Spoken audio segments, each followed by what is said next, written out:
Well, school is back in session. Moms and dads everywhere are helping with homework and packing those school lunches. And packing lunches seems like an easy task, but how do you create a well-balanced lunch that your kids will eat? Well, dietitian Caitlin Skapansky from St. Anthony's is here with some answers, and thank you so much for being here this morning. Thank you for having me. It.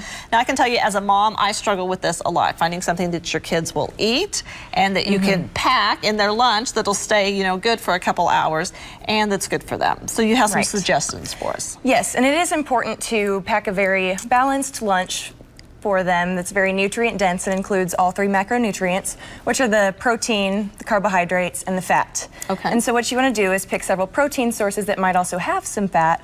That way it keeps them fuller for longer. Okay. And so some examples of this are no preservative, low sodium lunch meat. You can do Greek yogurt, some cheese, beans, just different things like that. And it's good to get a good variety too. If you're picking starches, it's best to go with whole grains. That way it's got more of the nutrients such as vitamin B, vitamin E, iron, fiber, and all that. Gotcha. It is best to kind of limit the potato chips and the cookies and the brownies because they're just not very nutrient dense. Right, yeah. And fruits and vegetables are very easy to pack. All it takes is just a little bit of washing and kind of throwing it in there. And Right. And you have some suggestions here then, right? Yes. So what I did was I tried to make sure we had all kinds of color on the plate because it is important to include lots of color. That way they have a lot more nutrients. And I know sometimes it gets boring with just the same old like peanut butter sandwich. So I tried to find a whole grain flatbread, which we have here. And then I just put some lettuce, some shredded carrots, and some bell pepper on there just to have more coloring. And then what you can do is you can kind of take some hummus and use that instead of some mayonnaise. That way you're kind of saving on the saturated fats and trans fats and things like that. So you can use this as your spread. I have some no preservative smoked deli turkey that you can kind of put on there.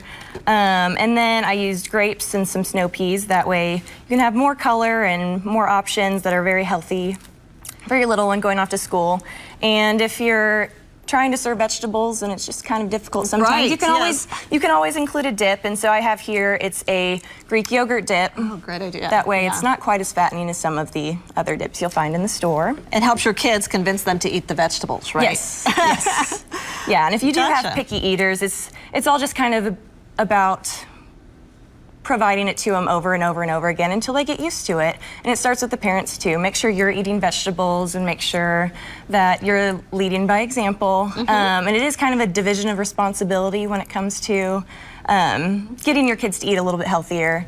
The parents are in charge of what to eat, when to eat, and where to eat, but the child is involved in the how much will they eat or whether or not they want to eat. Especially when they're at school. Yes. Yes. Yes. All right. Well, thank you so much for these are great tips. I appreciate that. For more information on the wellness program at St. Anthony Hospital, you can go to news9.com.